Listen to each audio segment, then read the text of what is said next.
réellement Saïd Chengheriha, le chef d'état-major de l'armée nationale et populaire, qui devient donc ministre délégué auprès du ministère de la Défense nationale, tout en conservant son poste de chef d'état-major de l'armée nationale et populaire. Nous avons donc le patron de l'armée qui a une casquette politique, qui va entrer officiellement au sein du gouvernement. Maintenant, Saïd Chengheriha, il est ministre délégué. Pourquoi il est ministre délégué? Parce que le poste de ministre de la Défense nationale en Algérie, il a toujours été occupé par les présidents de la République. Le système politique algérien veut que le président il dirige la justice, il dirige l'armée à la fois. Donc, Saïd Chengheriha redevient ce qu'a été Gaïd Salah et ce qu'a été Gnezia. Il ne sera pas comme Khaled Nazar, ministre de la Défense nationale, mais il sera ministre délégué. En quelque sorte, quand Abdelmajid Tebboune n'a pas le temps de s'occuper de la Défense nationale, donc c'est lui qui sera ministre à sa place. Il a gagné du pouvoir, il a vraiment un grand pouvoir maintenant, puisqu'il a le pouvoir politique. Est-ce que Saïd Chengheriha est le nouveau Gaïd Salah? Pour moi, non. Pas encore. D'ailleurs, Saïd Chengheriha Tebboune lui a promis le poste de ministre délégué en 2021, à son retour d'Allemagne. Au niveau des rapports de force, Saïd Chengheriha n'a pas le poids de Gaïd Salah. Il ne l'a pas encore, en tout cas. Il y a pas mal de choses à dire. Nous avons déjà analysé plusieurs aspects de cette installation d'un nouveau gouvernement qui n'a rien de nouveau.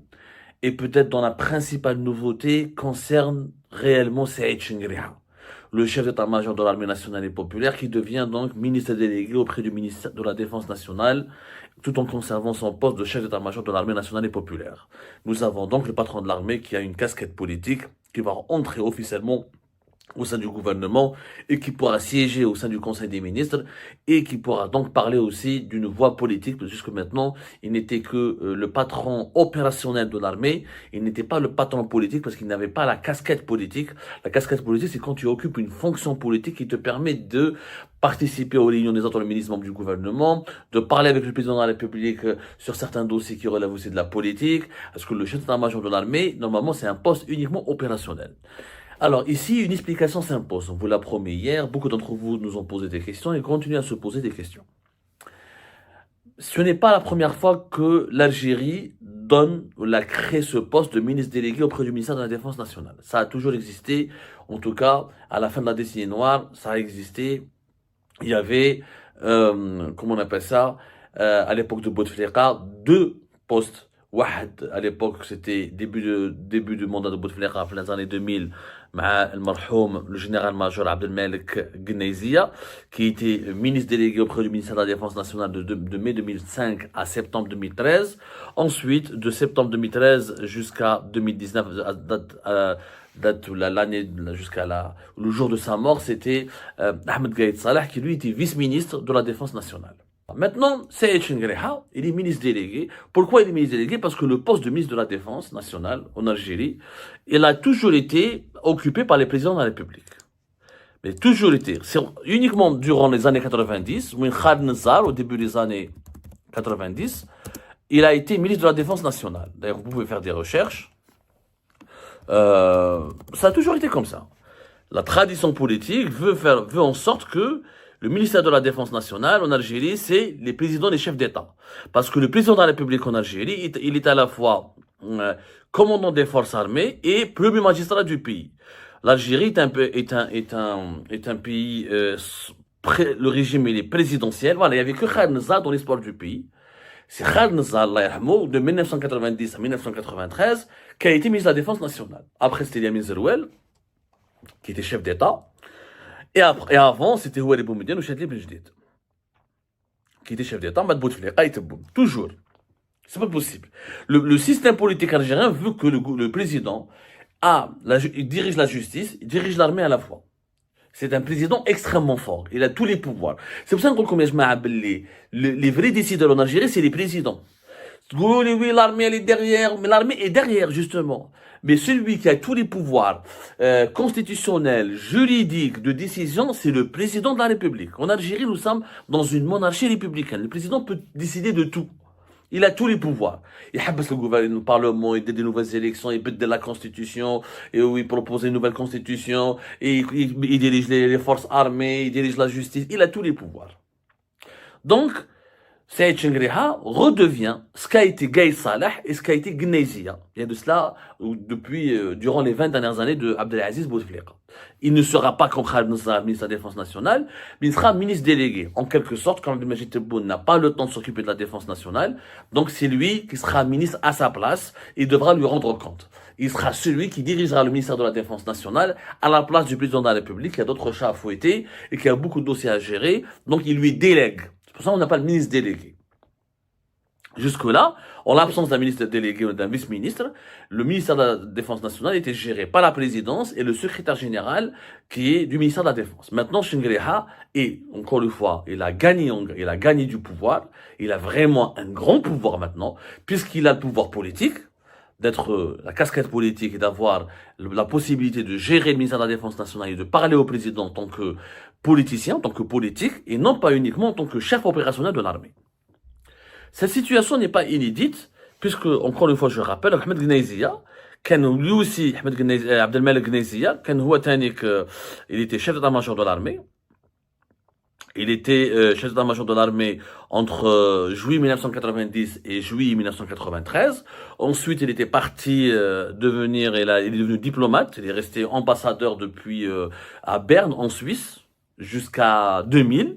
Ensuite, Bouteflika l'a rappelé en 2005 parce que Bouteflika, lorsqu'il a commencé son deuxième mandat, pour apaiser les relations avec l'armée, son deuxième mandat, il avait déjà suscité beaucoup de divisions, une grande partie de l'armée n'était pas pour, il leur a donné un pouvoir, il a associé l'armée, il leur a donné, qui est un ancien dans les années 90, un général qui est parmi les généraux les plus emblématiques de l'histoire de l'Algérie, ou ministre délégué pour rassurer l'armée, pour calmer l'armée, pour dire à l'armée, pour séduire l'armée aussi, et pour faire en sorte que l'armée lui soit fidèle et loyal. من بعد كي راح plutôt en 2013. Bouteflika a commencé à voir en 2013 parce que Bouteflika a préparé un quatrième mandat. Gnezia, comme beaucoup des généraux ou des officiers des années 90, n'étaient pas du tout d'accord pour que Bouteflika reste très très très longtemps au pouvoir. Donc, Gnezia, c'était l'équipe de général Toufir, l'équipe de Khaled Nasser, l'équipe des généraux des années 90. Donc, Bouteflika a voulu tourner leur page parce qu'il n'avait plus besoin d'eux. Il était devenu suffisamment puissant pour imposer son pouvoir à l'armée, où il a pactisé avec son nouvel allié, qui était l'enfant de l'armée, c'était Ahmed Gaï Salah, qui était chef d'état-major.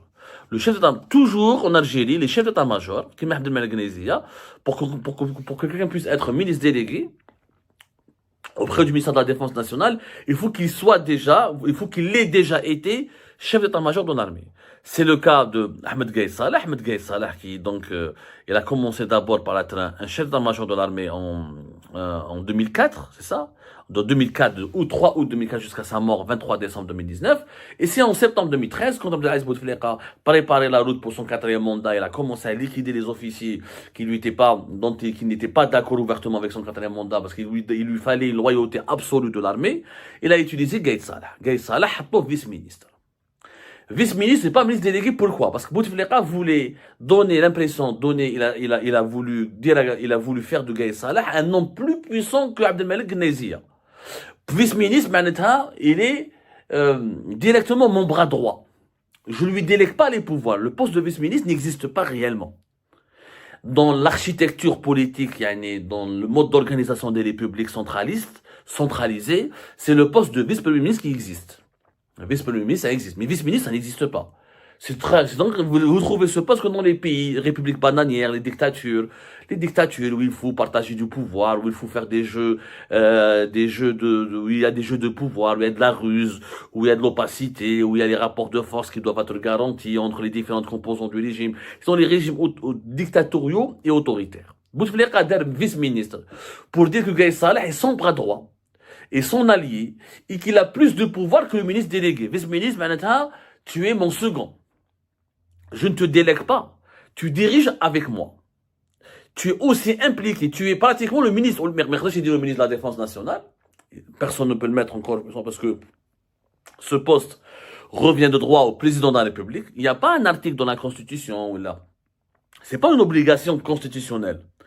Le président de la République en Algérie peut nommer le ministre de la Défense nationale. Mais la tradition veut que les présidents soient toujours eux les ministres de la Défense nationale. pour éviter les coups d'État, pour assurer un contrôle sur l'armée et pour avoir une légitimité de la part de l'armée. Parce que sans légitimité de l'armée, le président de la République en Algérie ne peut pas être président. C'est justement ce qu'il a fait Bouteflika à l'époque de Gaï Salah. Gaï Salah, طلعوه vice-ministre, ونحى عبد الملك النيزية, pour dire que voilà. Mais la différence entre Gaï Salah et Saïd Chenguereha, parce que c'est ça ce qu'on pose, la question que vous vous posez tous. Est-ce que Saïd Chenguereha est le nouveau Gaï Salah? Pour moi, non. Pas encore. Et c'est très tôt pour la filmer. Oui, Chenguereha est en train de monter au pouvoir, de monter en puissance. Il y a une véritable montée en puissance de Chenguereha. Sauf que Chenguereha, Gaï Salah, avant le 4e mandat, Bouteflika a le poste de vice-ministre de la Défense nationale. Ça a été pratiquement une condition. C'est-à-dire que Bouteflika, il a offert un cadeau, il a offert des cadeaux, il a séduit, il a construit une alliance très forte avec Gaï Salah avant même d'entamer les élections et de briguer son 4e mandat. Saïd Chenguereha n'a obtenu ce poste qu'après le 2e mandat. C'est-à-dire qu'il a fallu que Saïd Chenguereha soutienne le 2e mandat de Tebboune, garantisse la loyauté de l'armée vis-à-vis de Tebboune, garantisse que l'armée ne va pas soutenir un autre candidat, ou ne va pas l'épauler, ou ne va pas recevoir des personnalités politiques, ou ne va pas intervenir dans le jeu politique, et elle donnera des consignes de vote en faveur de Tebboune, pour que Tebboune offre ce poste à Saïd Chenguereha. Là, il y a la grosse différence. Et c'est une différence de taille.